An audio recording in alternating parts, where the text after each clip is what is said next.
Hello भाई, hello दोस्त। आज मैं भारत की सबसे इम्पोर्टेंट नदी के बारे में पढ़ने जा रहा हूँ, जो कि एग्ज़ाम के लिए बहुत ज़्यादा ज़रूरी है। किसी भी वनडे कॉम्पिटिटिव एग्ज़ाम के लिए बहुत ज़्यादा ज़रूरी है, तो आप इसको बिल्कुल भी स्किप नहीं कीजिएगा और ज़रूर देखिएगा। आज इसका लेसन 1 है और मैं चैप्टर वाइज स्टैटिक जीके का टोटल वीडियो मैं अपलोड करते जाऊँगा और आप इसको बहुत अच्छी तरह से देखिएगा। आपको याद भी हो जाएगा, आशा है जिस जिस प्रकार से मैं बताया हूँ आपको याद भी हो जाएगा। आप वीडियो को ज़रूर पूरा देखिएगा। आप वीडियो को कहीं से स्किप नहीं कीजिएगा। ज्ञान कहीं से मिले उसको ले लेना चाहिए। और सबसे बड़ी बात है, ज्ञान गलत है नहीं तो उसको लेने में क्या दिक्कत है।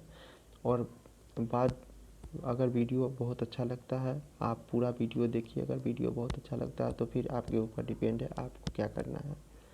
Thank you. चलिए तो मैं शुरुआत करता हूँ। आपको दिखाई दे रहा होगा।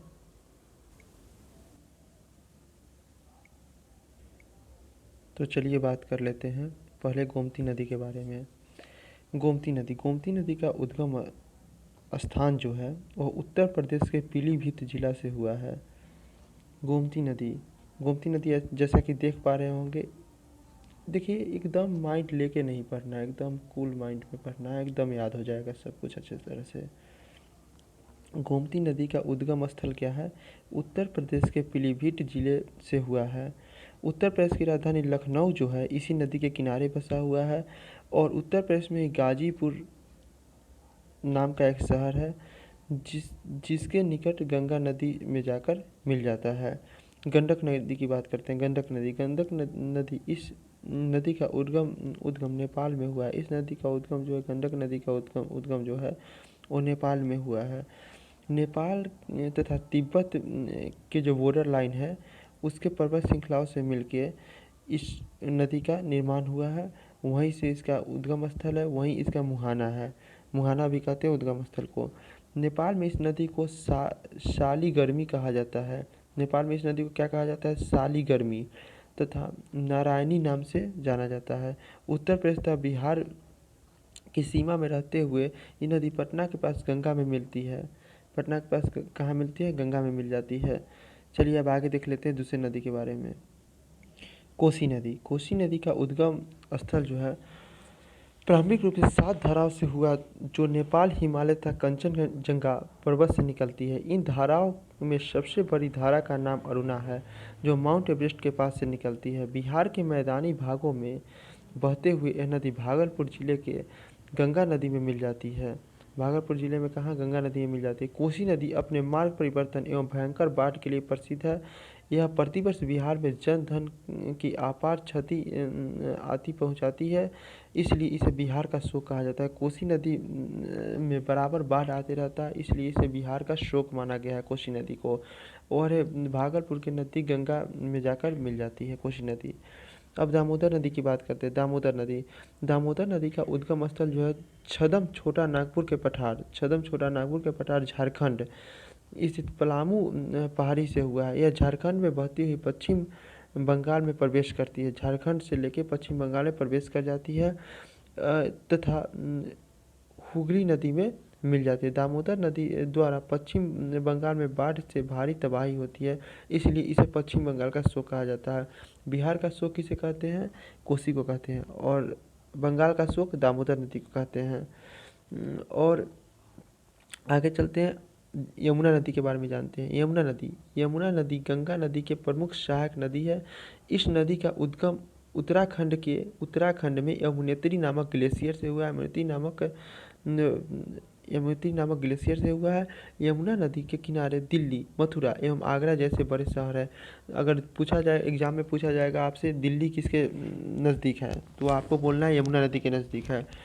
मथुरा के बारे में पूछा जाए, मथुरा किसके नज़दीक है, तो आपको बोलना है यमुना नदी के नज़दीक है। आगरा के बारे में पूछा जाए तो आगरा को भी यमुना नदी के नज़दीक है। तो ये सब इंपॉर्टेंट फैक्ट है जिसको दिमाग में रखना बहुत ज़रूरी है। दिल्ली यमुना नदी के किनारे है, मथुरा यमुना नदी के किनारे है, आगरा यमुना नदी के किनारे है, जैसा कि देख पा रहे होंगे। और यह इस तीनों स्थान से चलते हुए लगभग 1375 किलोमीटर, डाटा याद रखने की कोई ज़रूरत नहीं है, किलोमीटर का सफ़र तय करके इलाहाबाद के निकट प्रयाग में गंगा नदी में मिल जाती है। गंगा नदी की मुख्य सहायक नदी में टोंस, चंबल, बेतवा, केन तथा काली सिंधु आदि शामिल है। यमुना नदी को भारत की सबसे प्रसिद्ध नदी मानी जाती है। अब चंबल नदी की बात करते हैं। चंबल नदी क्या है? चंबल नदी देखते हैं। चंबल नदी मध्य प्रदेश के इंदौर जिले में स्थित मेहू के निकट जाना पांव पहाड़ी से निकलती है। यह नदी मध्य प्रदेश, राजस्थान होते हुए उत्तर प्रदेश के इटावा जिले में यमुना नदी में मिल जाती है। चंबल नदी की लंबाई 950 किलोमीटर। यह नदी बिहरों तथा गड्ढा का निर्माण करती है। घाघरा नदी के बारे में देख लेते हैं। इस नदी का उद्गम मापचाचुंग ग्लेशियर से हुआ है। घाघरा नदी मापचाचुंग ग्लेशियर से हुआ है। भारत के पठार में स्थित है। यह नेपाल के मध्य से बहती है। हिमालय तथा शिवालिक श्रेणियों को पार करते समय यह राशिपनी नामक स्थान पर गहरी संकीर्ण घाटी का निर्माण करती है। घाघरा नदी बिहार में छपरा के पास गंगा नदी में मिल जाती है। घाघरा नदी की लंबाई लगभग 1200 किलोमीटर है। ये सब देख लेने की बात है, लेकिन डाटा कभी कोई एग्ज़ाम पूछता नहीं है और डाटा को याद रखना भी मुश्किल है और ऐसे भी याद रखने का कोई फ़ायदा बनता भी नहीं है, क्योंकि बहुत रेयर किसी एग्ज़ाम में डाटा को पूछ ले तो पूछ ले, लेकिन मैक्सिमम जितने भी एग्ज़ाम हैं, जितने भी वनडे कॉम्पिटिटिव एग्ज़ाम है, उसमें डाटा के बारे में कुछ नहीं पूछा जाता है। केवल इसका उद्गम स्थल पूछा जाता है कि इसका उद्गम हुआ कहाँ से है और फिर कहाँ पे जाके मिल जाता है। बस इतना ही देखना, इसको दिमाग में करना है। इसलिए मैं इसका PDF बना के मैं इस वीडियो के डिस्क्रिप्शन में भी डाल दूँगा, आप इसको देख सकते हैं। चलिए सतलज नदी के बारे में देख लेते हैं। सतलज नदी का उद्गम तिब्बत स्थित मानसरोवर झील के निकट राकस ताल से हुआ है। देखिए राक्षस ताल को राकस ताल झील भी कहा जाता है। राकस ताल झील जो है, राक्षस ताल झील लेक, ये कहाँ है? सबसे पहले ये पूछा जाएगा एग्जाम में कि राक्षस ताल कहाँ है, तो मानसरोवर झील के निकट है।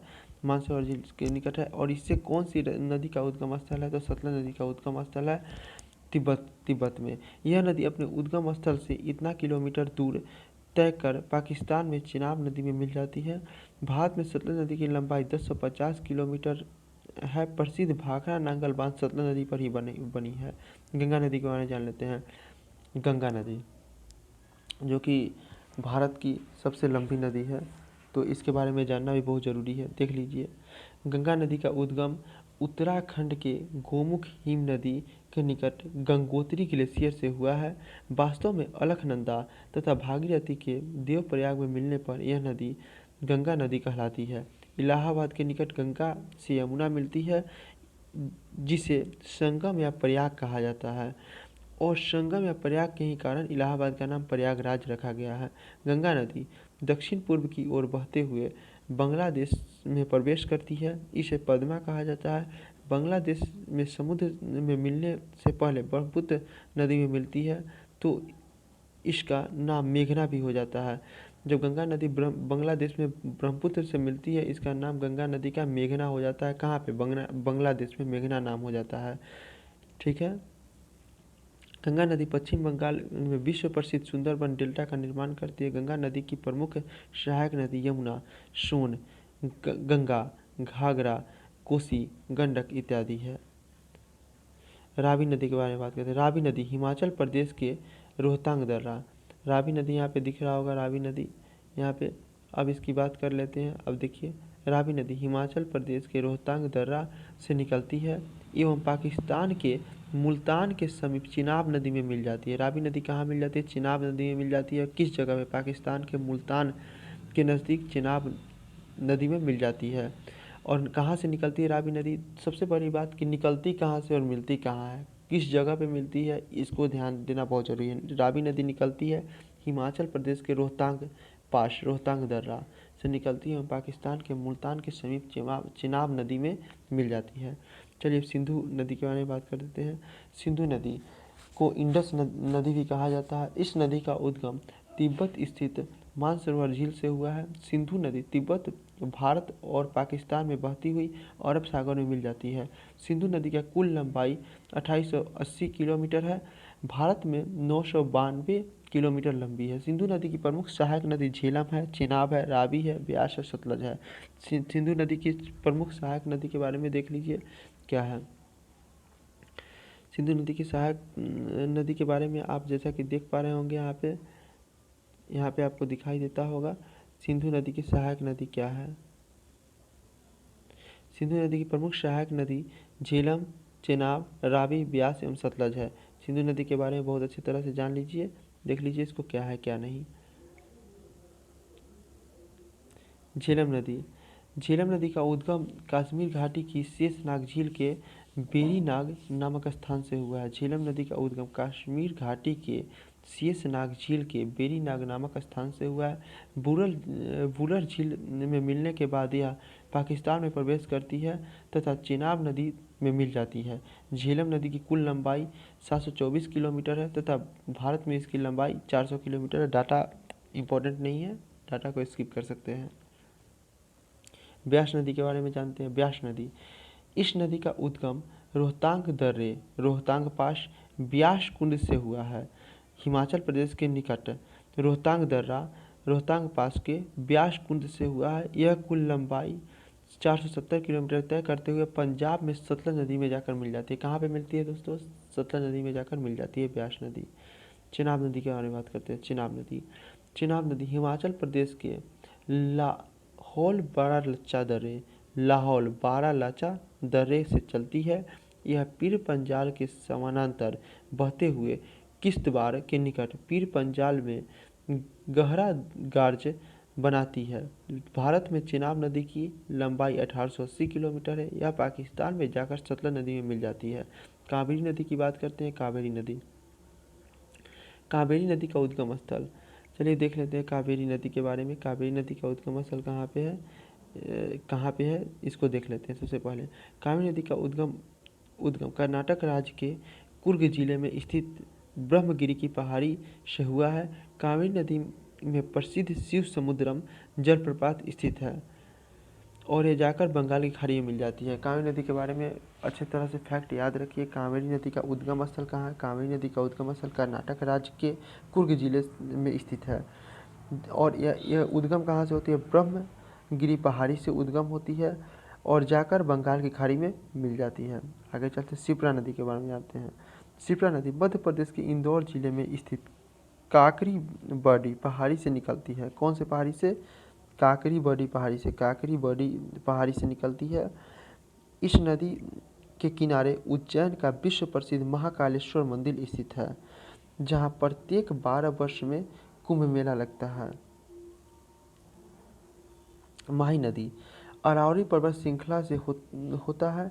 माही नदी अरावली पर्वत श्रृंखला से होते हुए यह गुजरात के खंभात की खाड़ी में गिरती है। यह नदी कर्क रेखा को 2 बार काटती है। माही एक ऐसा नदी है माही एक ऐसा नदी है जो कर्क रेखा को 2 बार काटती है। अरावली पर्वत श्रृंखला से निकलती है और गुजरात के खंभात की खाड़ी में जाकर गिर जाती है। बस इतना ही याद रखना फैक्ट। साबरमती नदी राजस्थान के उदयपुर में अरावली पर्वत श्रृंखला से निकलती है तथा खंभात की खाड़ी में मिल जाती है। इस नदी के किनारे अहमदाबाद तथा गांधीनगर बसे हुए हैं। अहमदाबाद और गांधीनगर 2 गुजरात की जो डिस्ट्रिक्ट है वह कहाँ पे बसे हुए हैं? साबरमती नदी के किनारे। साबरमती नदी कहाँ से शुरुआत होती है? साबरमती नदी का राजस्थान के उदयपुर में अरावली पर्वत श्रृंखला से निकलती है। राजस्थान के उदयपुर में अरावली पर्वत श्रृंखला से निकलती है और खंभात की खाड़ी में जाकर मिल जाती है। इस नदी के किनारे अहमदाबाद तथा गांधीनगर बसे हुए हैं। नर्मदा नदी के बारे में बात करते हैं। तो नर्मदा नदी के बारे में बात करते हैं। यहाँ पे जैसा कि आपको दिख रहा होगा, मध्य प्रदेश के विंध्याचल पर्वत में स्थित अमरकंटक की पहाड़ी से निकलती है। यह अपने उद्गम स्थान से पश्चिम की ओर 1312 किलोमीटर की दूरी तय करते हुए गुजरात के भचौर के निकट खंभात की खाड़ी में गिरते हैं। गुजरात के किस जगह के निकट? भचौर, भरौच के निकट खंभात की खाड़ी में जाकर गिरती है। नर्मदा नदी की डेल्टा का निर्माण नहीं करती है। यह नदी एस्चुरी का निर्माण करती है। इस नदी पर इंदिरा सागर परियोजना, ओंकारेश्वर परियोजना एवं सरदार सरोवर परियोजना बना हुआ है। इसको बहुत ज़रूरी है, याद रख लीजिएगा। इस नदी पर क्या क्या कौन कौन परियोजना चल रहा है, जैसा कि आप देख पा रहे होंगे। इस नदी पर इंदिरा सागर परियोजना, ओंकारेश्वर परियोजना तथा सरदार सरोवर परियोजना निर्मित है। ठीक है। ताप्ती नदी के बारे में बात करते हैं। ताप्ती नदी का उद्गम स्थल मध्य प्रदेश के बैतूल जिले के मुल्ताई नगर के पास हुआ है। ताप्ती नदी पश्चिम की ओर नर्मदा नदी के समानांतर बहती हुई गुजरात के सूरत के निकट खंभात की खाड़ी में गिर जाती है। गोदावरी नदी के बारे में बात करें तो गोदावरी नदी का उद्गम महाराष्ट्र के नासिक जिले, महाराष्ट्र के कौन से जिले, नासिक जिले से होता है। गोदावरी नदी दक्षिण भारत की सबसे लंबी नदी है। गोदावरी नदी को दक्षिण भारत की सबसे लंबी नदी कहा जाता है और पूरे भारत की सबसे बड़ी नदी गंगा को कहा जाता है। दक्षिण भारत की सबसे बड़ी लंबी नदी है। अपने विशाल आकार के कारण इस नदी को दक्षिण की गंगा एवं विथ गंगा नाम से जाना जाता है। यह महाराष्ट्र, आंध्र प्रदेश एवं तेलंगाना के पठार को पार करती हुई बंगाल की खाड़ी में मिल जाती है। कृष्णा नदी की बात करते हैं। कृष्णा नदी महाराष्ट्र के महाबलेश्वर के निकट एक झरने से निकलती है। यह महाराष्ट्र, कर्नाटक तथा आंध्र प्रदेश में बहते हुए विजयवाड़ा के निकट विभिन्न शाखाओं में बंगाल की खाड़ी में मिल जाती है। इस नदी की लंबाई 1400 किलोमीटर है। कृष्णा नदी पर नागार्जुन सागर परियोजना तथा श्रीशैलम परियोजना निर्मित है। कृष्णा नदी पर कौन सा परियोजना चल रहा है?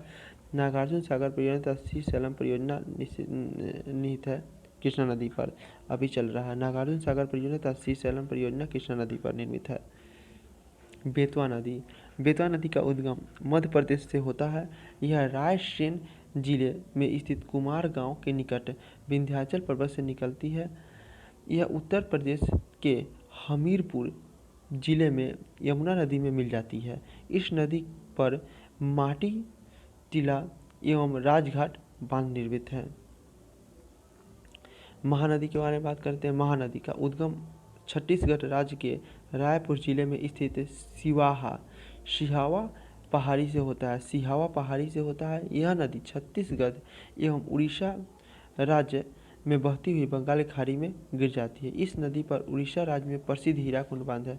देखिए, उद्गम स्थल और बांध के बारे में बहुत ज़्यादा इसमें देखिए समझने वाली बात क्या है। इसकी उद्गम स्थल जो है छत्तीसगढ़ राज्य में है। इसकी उद्गम स्थल छत्तीसगढ़ राज्य में है, ठीक है। और इसमें जो हीराकुंड बांध बना हुआ है, इस नदी पर हीराकुंड बांध बना हुआ है, किस राज्य में बना हुआ है? उड़ीसा राज्य में बना हुआ है। महानदी पर हीराकुंड बांध उड़ीसा राज्य में बना हुआ है तथा इसका उद्गम स्थल जो है वह छत्तीसगढ़ राज्य के रायपुर जिले में स्थित सिहावा पहाड़ी से होता है, ठीक है। इस फैक्ट को याद रखिए। सोन नदी के बारे में सोन नदी का उद्गम मध्य प्रदेश में स्थित अमरकंटक की पहाड़ियों से हुआ है। सोन नदी का उद्गम कहाँ से हुआ है? मध्य प्रदेश में स्थित अमरकंटक की पहाड़ी से हुआ है। यह मध्य प्रदेश के रावी एवं सीधी जिला से बहती उत्तर प्रदेश में प्रवेश करती है तथा पटना के समीप गंगा में मिल जाती है। इस नदी पर वान सागर परियोजना एवं रिहंद सोन नदी पर वान सागर परियोजना एवं रिहंद परियोजना सोन नदी पर वान सागर परियोजना सोन नदी पर वान सागर परियोजना तथा रिहंद परियोजना संचालित है। ब्रह्मपुत्र नदी के बारे में कुछ फैक्ट भी बहुत ज़्यादा इम्पोर्टेंट है जो एग्जाम में बार बार रिपीट होता है और ब्रह्मपुत्र नदी के बारे में सब कुछ सही से जानते हैं। ब्रह्मपुत्र नदी का उद्गम तिब्बत स्थित मानसरोवर झील से हुआ है। इस नदी का उद्गम स्थल में समुद्र तल से 5150 ऊंचाई पर स्थित है। ब्रह्मपुत्र नदी तिब्बत में सांगपो के नाम से जानी जाती है। ब्रह्मपुत्र नदी को तिब्बत में क्या कहते हैं? सांगपो। ब्रह्मपुत्र नदी को तिब्बत में सांगपो कहते हैं। भारत में अरुणाचल प्रदेश में प्रवेश करने के बाद यह दिहांग कहलाती है। भारत के अरुणाचल प्रदेश में जैसे ही ब्रह्मपुत्र नदी प्रवेश करती है तो उसको दिहांग नदी कहते हैं। असम में इसे ब्रह्मपुत्र के नाम से ही जाना जाता है तथा बांग्लादेश में इसे जमुना नदी के नाम से जाना जाता है। यमुना नहीं, जमुना। बांग्लादेश में इसे जमुना नदी के नाम से जाना जाता है। गंगा एवं ब्रह्मपुत्र के संगम के बाद दोनों की सम्मिलित धारा को मेघना कहा जाता है। गंगा एवं ब्रह्मपुत्र के संगम के बाद दोनों की सम्मिलित धारा को मेघना कहा जाता है। ब्रह्मपुत्र नदी की कुल लंबाई 2900 किलोमीटर लंबी है। यह भारत में 916 किलोमीटर लंबी है। इस नदी पर असम राज्य में विश्व का सबसे बड़ा नदी द्वीप माजुली द्वीप है। चलिए, तो आपको आशा है कि आपको सब कुछ समझ में आया होगा। अगर आपको सब कुछ समझ में आया होगा, आपको याद हुआ होगा और याद करने का कोशिश भी कीजिएगा। मैं वीडियो इसके डिस्क्रिप्शन में डाल दूँगा। अगर आपके लिए वीडियो हेल्पफुल होगा तो ज़रूर आप चैनल को सब्सक्राइब कीजिएगा, लाइक कीजिएगा, शेयर कीजिएगा और हमको सपोर्ट कीजिएगा। सबसे बड़ी बात है कि देखिए, ये टॉपिक इतना इम्पोर्टेंट टॉपिक है कि बार बार एग्ज़ाम में इससे क्वेश्चन आते ही हैं और रिपीट होते हैं। चाहे वनडे कोई भी कॉम्पिटिटिव एग्ज़ाम हो, उसमें ज़रूर रिपीट होंगे क्वेश्चन और बार बार आएंगे और क्वेश्चन यहीं से आएंगे। और क्वेश्चन में कुछ ट्विस्टिंग कहाँ से आता है, तो किस जगह से निकलता है, किस जगह में जाकर मिलता है, कितना इसकी लंबाई के बारे में डाटा तो अभी तक किसी एग्ज़ाम में पूछा नहीं गया, बहुत रेयर कोई एग्ज़ाम में पूछा गया है। तो जैसा कि आप देख पा रहे होंगे, मैं इसमें डाटा भी कंपाइल कर दिया हूँ। तो डाटा भी आपको मिल रहा होगा, देख लीजिएगा, आप इसको याद कर लीजिएगा डाटा याद हो सके तो। लेकिन डाटा याद करना कोई बहुत बड़ा इम्पोर्टेंट नहीं है, डाटा याद करना। चलिए तो थैंक्स, आप सपोर्ट कीजिएगा। थैंक्स।